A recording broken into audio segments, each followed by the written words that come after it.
Zamora, Michoacán, tierra con gran riqueza cultural, bellos paisajes y sobre todo, tierra que vio nacer a grandes heraldos del Evangelio.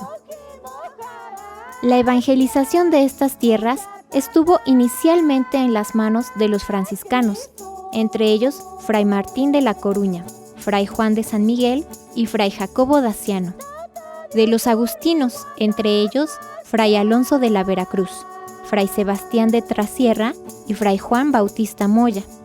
La tercera fuerza de evangelización fueron los jesuitas, que trabajaron desde el colegio en Pátzcuaro, fundado en 1540 por don Vasco de Quiroga, para la formación de los criollos y para todos los hijos de los indios y vecinos de la laguna.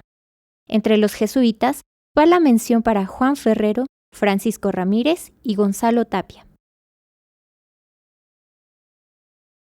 Se ha evangelizado desde antes que la diócesis fuera diócesis, porque fuimos objeto en estas tierras de la labor de frailes franciscanos, algunos agustinos y jesuitas, pero el que desde hace mucho tiempo y actualmente broten vocaciones de la zona indígena, esto habla de cómo el Señor extiende sus redes a donde le place y elige a los que quiere, y también a los que quiere los quiere instrumentos para que el Evangelio llegue en forma más inteligible, más cálida y más cercana. El 8 de agosto de 1536, por la bula Ilius Pulchiti Presidio, se erigió la vasta diócesis de Michoacán, que comprendía, además del estado, Colima, Querétaro, gran parte de Guanajuato y 2 cantones de Jalisco, Zapotlán y La Barca, y 3 de Guerrero, Galeana, Zacatula y Tecpan, y la mayor parte de San Luis Potosí. Razones como la geografía, pocas vías de comunicación y clima verdaderamente extremoso, sobre todo en las regiones de tierra caliente, la costa y las sierras, fueron expuestas al Papa Pío IX, quien vio la necesidad de fundar más diócesis en el país mexicano. Fue entonces que el 26 de enero de 1863, Zamora de Hidalgo, Michoacán de Ocampo, fue erigida como diócesis. Michoacán era una sola diócesis que tuvo por primera sede Pátzcuaro, donde se venera Nuestra Señora de la Salud. Y de las 5 diócesis que conformamos Michoacán, y de las 4 que se desprendieron de la primitiva diócesis de Michoacán, Zamora fue la primera en desprenderse. Esta diócesis de Zamora se desprendió de una grande diócesis que era acompañada desde la arquidiócesis de Morelia, que para aquel tiempo no solamente abarcaba el estado de Michoacán, sino también el estado de Guanajuato, incluso parece que algunas parroquias, alguna región del estado de Aguascalientes, algunas zonas del estado de México y del estado de Guerrero. Entonces aquella grande diócesis, la diócesis de Morelia, se fue desprendiendo con el paso del tiempo. Somos una diócesis que tiene 162 años de existencia. Ya de esta luego se desprendió el territorio Apatzingán, y de Apatzingán a su vez, ya sin que se tuviera nada que afectar el territorio de Zamora, brotó Lázaro Cárdenas.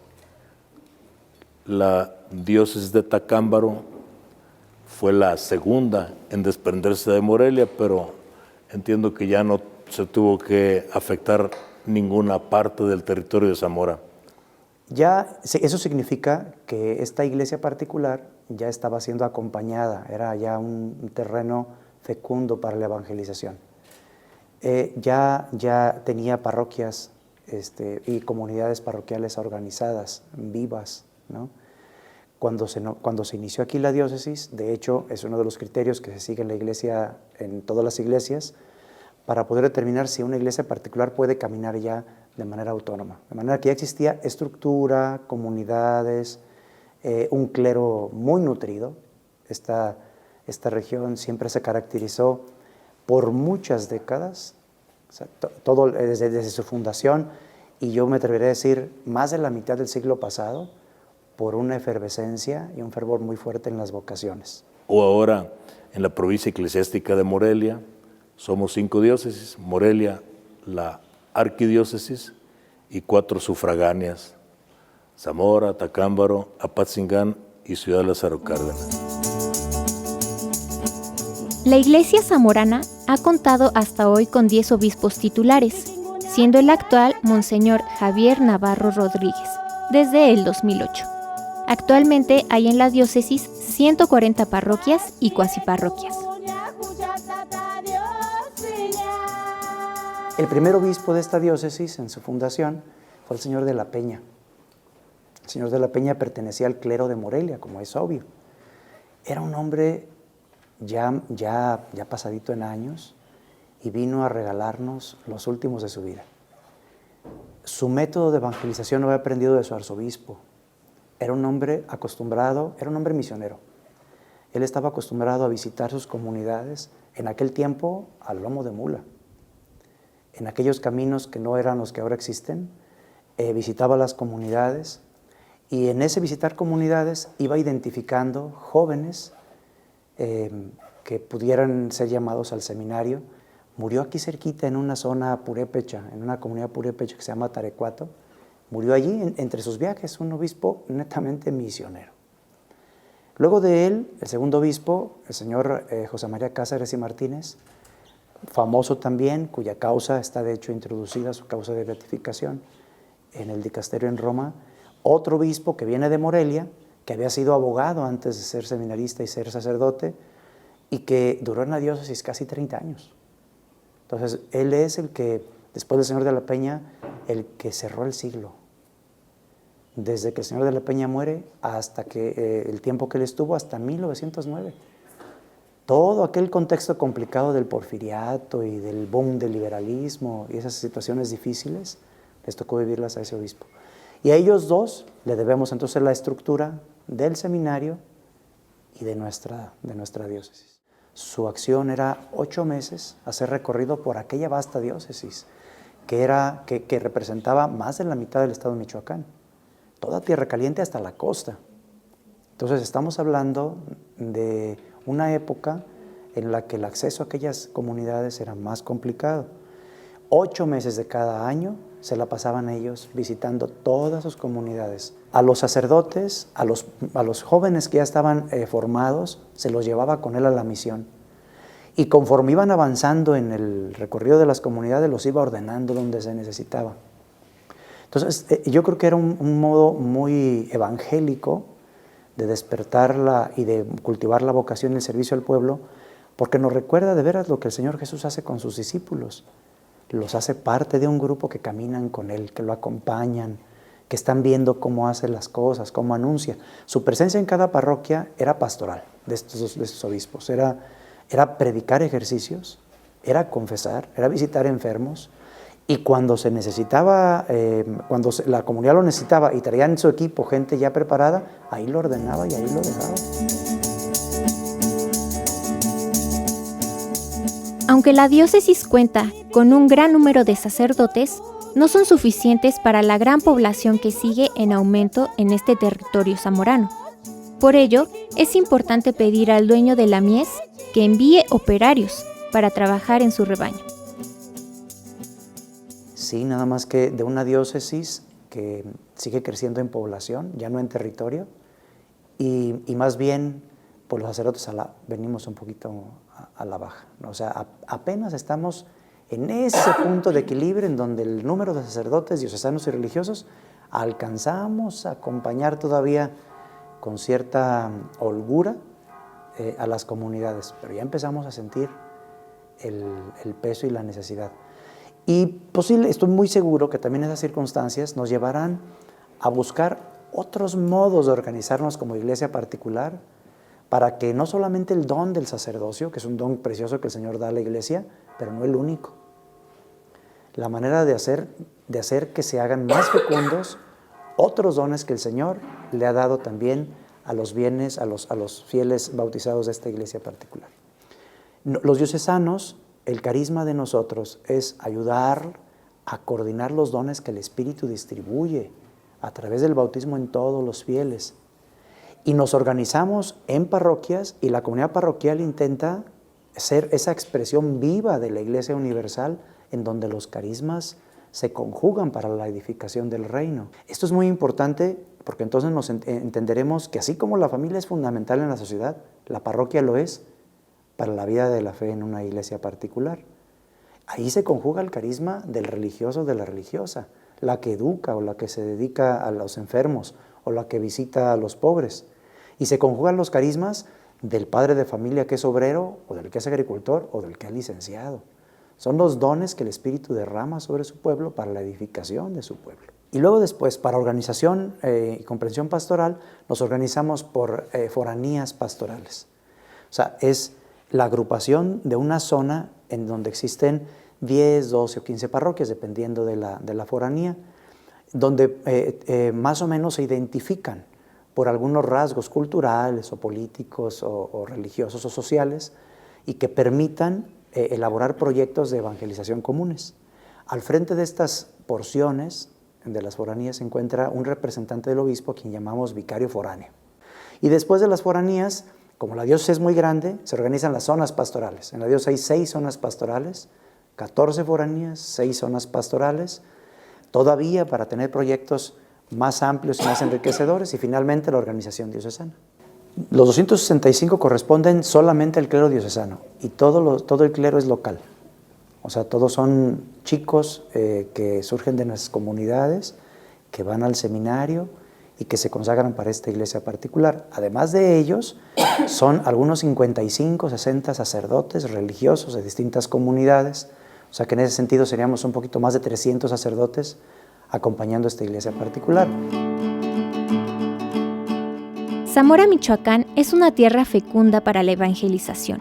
Sin embargo, como toda nuestra iglesia en México, tiene grandes retos que nuestros pastores deben afrontar para poder seguir con la gran labor de sembrar la semilla del evangelio en estas tierras.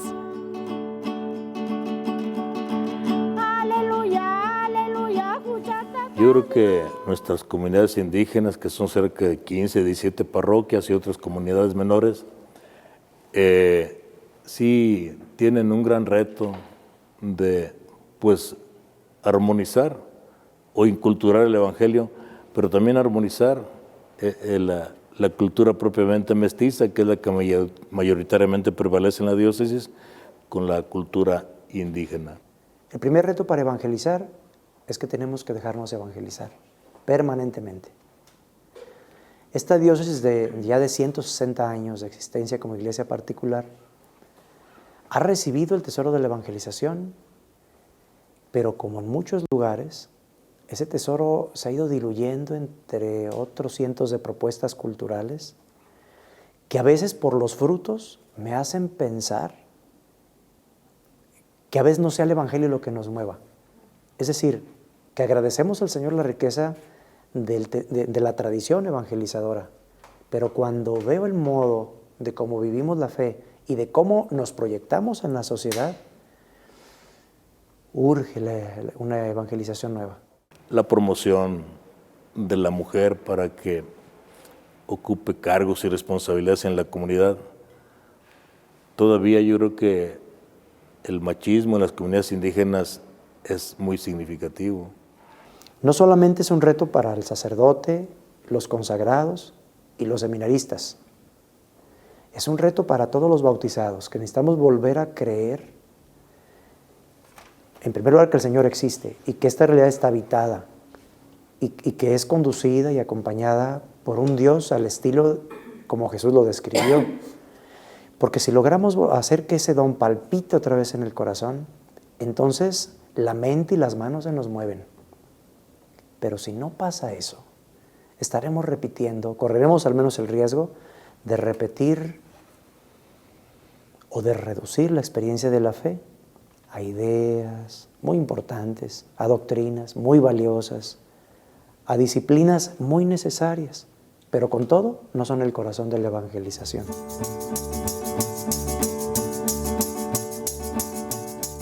La diócesis de Zamora ha visto nacer a grandes personajes, defensores de nuestra fe. Entre ellos se encuentran San Rafael Guízar y San José Sánchez del Río. Seguimos con esos testimonios, esos frutos de dos grandes santos. De esta época, pues San José Sánchez del Río, este jovencito de 14 años de la ciudad de Zaguayo, que bueno, pues no alcanzó a hacer mucho de su vida, era un apasionado, como todos los zaguayenses, como lo conocerán, son gente muy fervorosa, y él tenía ganas de ir a defender la fe, le permitieron, como a sus hermanos, estando con este batallón, este grupo de guerrilleros, no le permitieron tomar armas, hacía trabajos de limpieza y dirigir el rosario. Y bueno, en ese contexto fue apresado y luego después martirizado.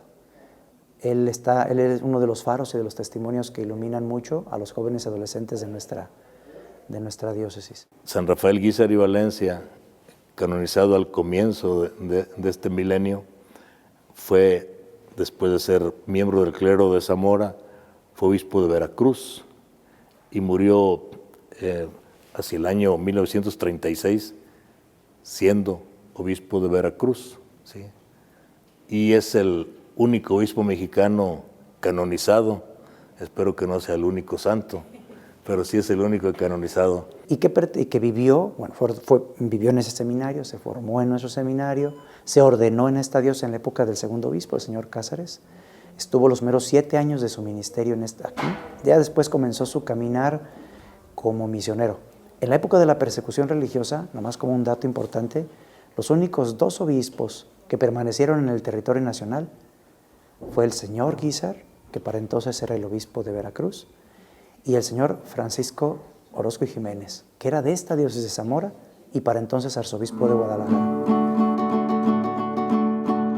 Muchos pueblos de esta diócesis aún conservan sus raíces purépechas y su lengua nativa. Comunicar el evangelio en estas comunidades ha sido un reto que los evangelizadores han asumido con gran responsabilidad y han logrado sembrar la semilla en estas tierras fértiles, que han dado grandes frutos para la Iglesia. Vocaciones religiosas y sacerdotales para esta iglesia particular. En el seminario actualmente, aunque posiblemente tengo más claro ahorita cómo está el asunto, más o menos son 120 seminaristas actualmente y 30 son nativos. O sea, un 25% de nuestros seminaristas provienen de las comunidades purépechas, que están distribuidos en distintas zonas. La zona de La Cañada, los 11 pueblos, la zona de la Sierra, de ahí tenemos varios muchachos, y otros seminaristas de la zona de Uruapan y de San Juan Nuevo. O sea, son 30 chicos de la región purépecha que están en nuestro seminario. Pero bendito sea Dios, hace ya 12 años, un sacerdote que no es purépecha, el padre Sergio Guerra, y otros sacerdotes junto con él, uno ya murió, el padre Roberto Flores, otros que todavía están por ahí en la sierra, como Pancho Martínez, y otros más, para no decir, porque hay varios que han dado su vida en la sierra, sin ser ellos mismos directamente purépechas, hicieron opción por la meseta, aprendieron la cultura y aprendieron la lengua. Y uno de esos padres, se llama Sergio Guerra, hace 12 años el obispo lo llamó a formar parte del equipo formador del seminario y profesor de cultura purépecha. Entonces hace ya 12 años, bendito Dios, en el seminario todos los chicos, todos, aprenden a valorar y aprenden un poco. De hecho, varios de ellos hablan muy bien el purépecha y me da mucho gusto cuando voy a las comunidades y veo al diácono joven o al sacerdote joven o al seminarista dirigiéndose en purépecha. Yo mismo veo cuando en una comunidad actúo yo que no hablo nada de purépecha y enseguida dice una homilía o da una admonición un hermano sacerdote mío purépecha, la gente le pone más atención y como que estiran el pescuezo para que no perder detalle de lo que les esté diciendo. ¿Qué les esté diciendo? ¿Quién sabe? Pero sin duda algo que les entusiasma más que mi predicación, ¿no? Entonces, dices, qué interesante es que el Evangelio único de Jesucristo pueda verterse en distintos moldes de idioma y de cultura, porque si bien con San Pablo decimos que la fe brota del oído, fides ex auditu, pues la fe se hace más viva, más expresiva cuando ha sido escuchado el Evangelio en tu propia lengua, pero también cuando de tal manera quien te acompaña como evangelizador, de tal manera comprende tu cultura que te entusiasma. Y yo creo que si logramos seguir haciendo esto en el seminario y seguimos promoviendo la cultura, las culturas de la diócesis, entre ellas la purépecha, sí podremos incluso fomentar que en las comunidades se recupere el tesoro de su cultura, de su lengua, de su ropa tradicional, de sus ricas tradiciones religiosas y sociales y culturales, y acompañarlos con tal aprecio que podamos ayudarles a ellos a que vayan enmendando algunas cosas que históricamente no les hace bien. Entonces, pues con ese reto, pero es padrísimo, es hermoso de veras poder compartir en una iglesia particular como esa tan rica, contar con la presencia de tan numerosa, una tercera parte más o menos de nuestra diócesis, territorialmente hablando, de comunidades purépechas. Cuando alguien se los dice y se los canta y se los actúa y gesticula de acuerdo con lo que ellos van a entender, pues sin duda sí cala más profundo el Evangelio. Por eso, qué importante es que broten vocaciones nativas, que entre nosotros haya un buen número de sacerdotes indígenas purépechas y que haya otros, también yo lo admiro, otros que sin ser originariamente de pueblos indígenas se han interesado mucho por el idioma y la cultura y se expresan muy bien y se hacen entender muy bien, mejor que yo. Además del clero diocesano, esta diócesis cuenta con comunidades religiosas, que desde sus grandes carismas hacen resplandecer la luz del Evangelio en estas tierras.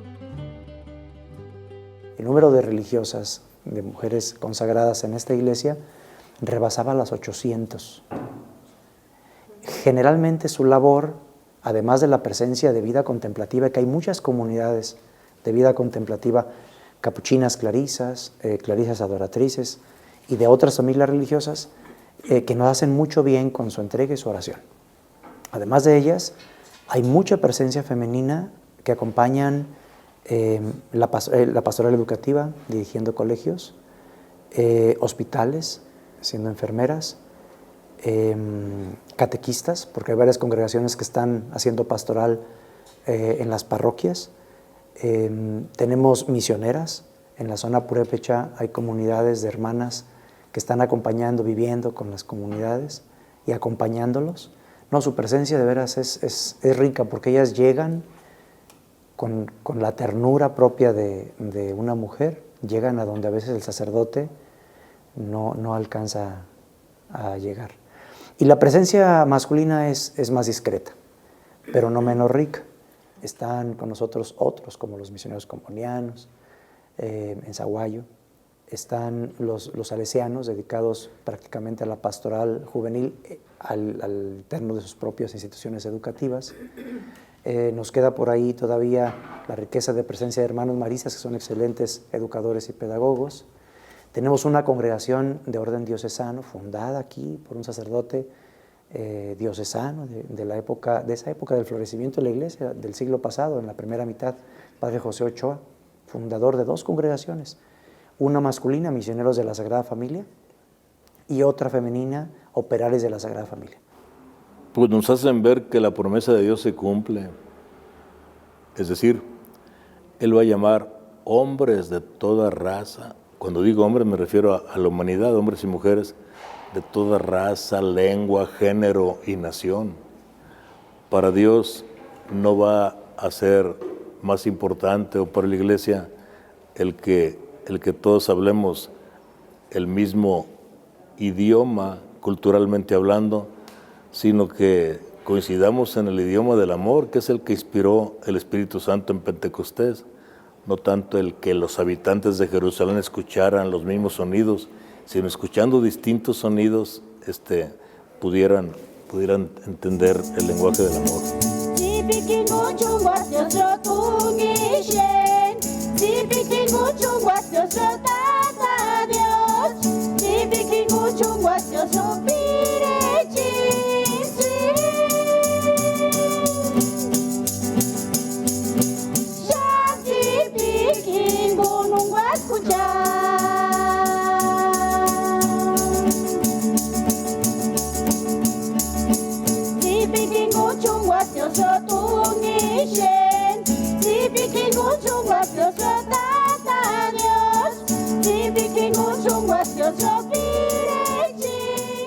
Pidamos a Dios por la intercesión de Nuestra Señora de la Esperanza, que la diócesis de Zamora siga siendo una tierra fértil, donde el Evangelio siga floreciendo y dando frutos para toda nuestra Iglesia, y que las vocaciones nativas de estos pueblos sean la esperanza para las iglesias jóvenes.